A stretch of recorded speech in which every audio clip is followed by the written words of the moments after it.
지금 뭐 증인도 안 나오는 상태고 또 사실은 청문회 전까지 자료도 제출이 너무 부실해서 제대로 된 청문회가 되기는 참 어려운 구조긴 한데 그래도 오늘 총리 후보자 나오셔가지고 몇 가지 서로 문답하는 중에 세 가지 정도 새로운 사실은 확인됐습니다. 제가 한번 정리해 볼게요. 출판 기념회 2번 해가지고 약 2억 5천만 원 정도 현금성 수입을 얻었다는 것 하나. 그리고 국회의원 된 이후에도 장모님 쪽에서 생활비 보조를 5년간 약 2억 정도 받았던 걸로 알고 있다는 것 하나. 그 다음에 2024년도에 새로운 대출 1억 8천만 원 받아서 그 추징금 잔액 1억 1,500만 원을 전액 납부할 수 있었다. 이렇게 확인이 됐어요. 맞죠? 네, 대략 예, 맞습니다. 예, 숫자가 예. 정확지는 않지만. 네, 근데 대략 오늘 맞습니다. 지금 이 세 가지는 오늘 청문회하기 전까지는 전혀 후보자께서 설명하셨던 내용은 아닙니다. 그러면 제가 몇 가지 확인해 보겠습니다. 슬라이드 그 지금 말씀하신 2024년도에 새로운 대출 1억 8천 받았다. 그 자료를 저희들 확인해 보겠습니다만은 이것은 지금 2025년도에 그러니까 금년에 총리 지명된 다음에 1억 4천만 원 4인간 채무를 변제하기 위해서 대출을 받았다. 그거하고는 또 별개인 거죠. 네, 그렇습니다. 예. 그러면은 1억 4천만 원 이 대출 새롭게 받은 것도 금융권에서 대출 받으신 거죠? 그렇습니다. 예. 그러면은 그 대출 받으신 내역하고 이거 대출 받아가지고 1억 4천만 원으로 그 채권자들한테 송금해준 내역, 그거는 김민석 총리 후보자 본인의 계좌에서 다 처리된 것 아니겠습니까? 네, 그렇습니다. 근데 그거는 왜 같이 제출하기가 좀 어렵습니까? 제가 그걸 확인해 보겠습니다. 그것을 이미 제출한 거 아닌가 싶은데 제가 확인해 보겠습니다. 예. 제출 아마 제가 말씀드렸던 만약 제출이 안 됐다면 우선 1억 8천 부분에 대해서는 그때 대출을 해서 바로 그 다음에 선거 보전 등을 통해서 갚았고요.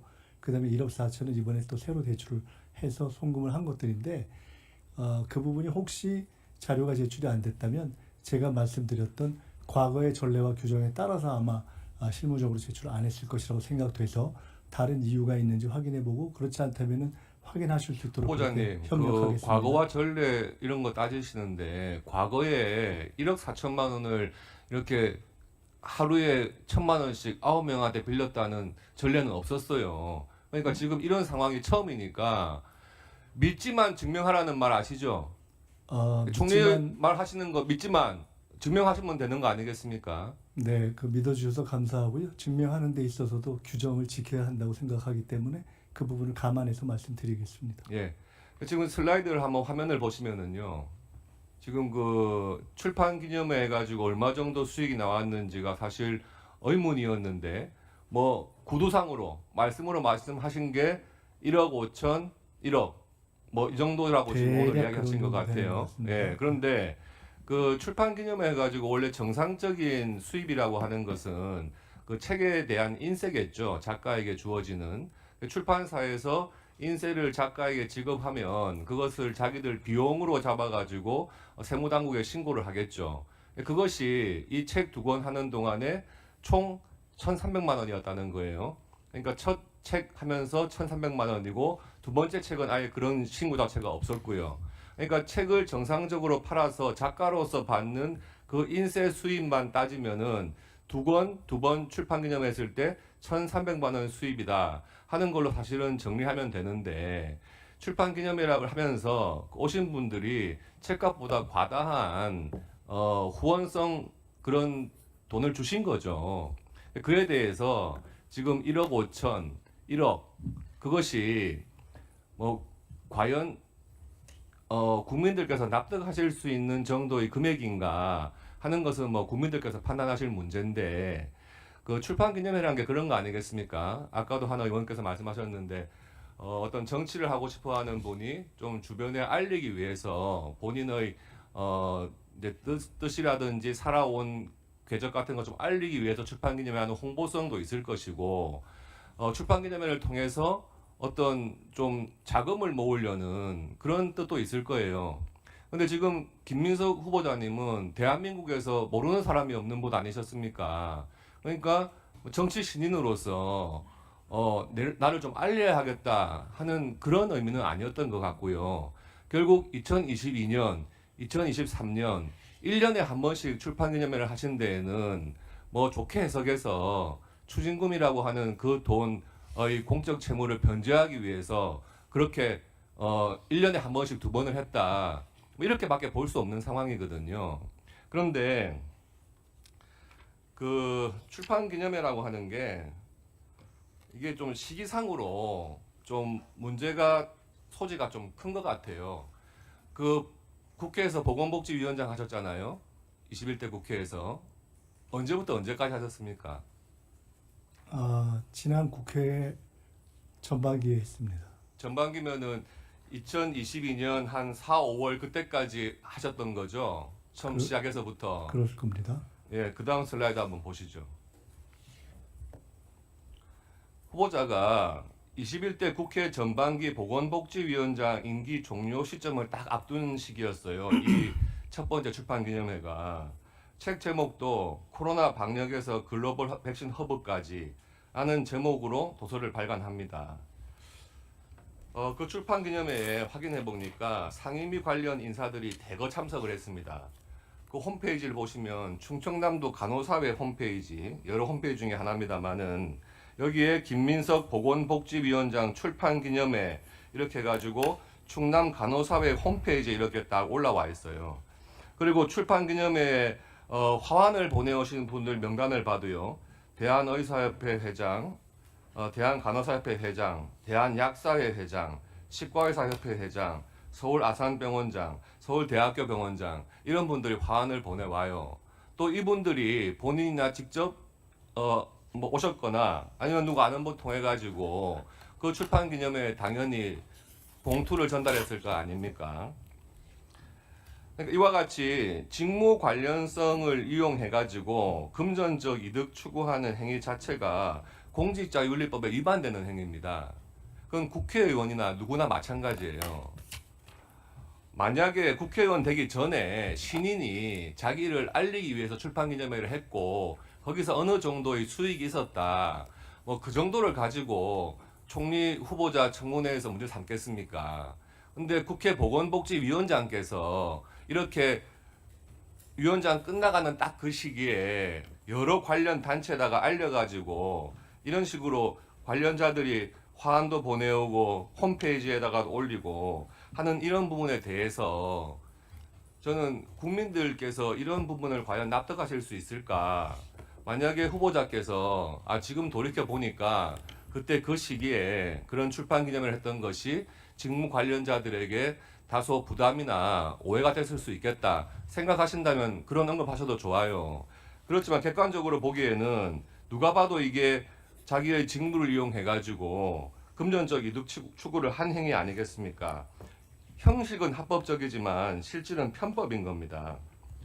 그리고 두 번째 출판 기념회 한번 볼까요? 그게 2023년 11월 말이에요. 아무리 출판 기념회를 정치인들이 많이 한다고 해도 1년 단위로 이렇게 출판 기념회 하시는 분 잘 없어요. 그런데 이때가 어느 시기인지 한번 보겠습니다. 후보자께서 2022년 대선에서 이재명 후보 대선 캠프의 선대위 전략기획본부장이라는 중책을 맡으셨었죠. 그래서 그 당시부터 언론에서 신명계의 핵심 전략가 이렇게 소개가 되고 있어요.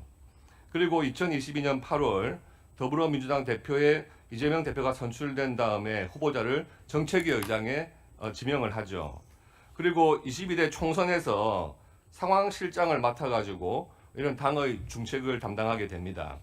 그런데 이 22대 총선이 열렸던 2024년 초를 앞두고 지금 민주당에서 보면은 2023년 11월 20일에 당내 예비 후보자 검증 신청 공모를 합니다.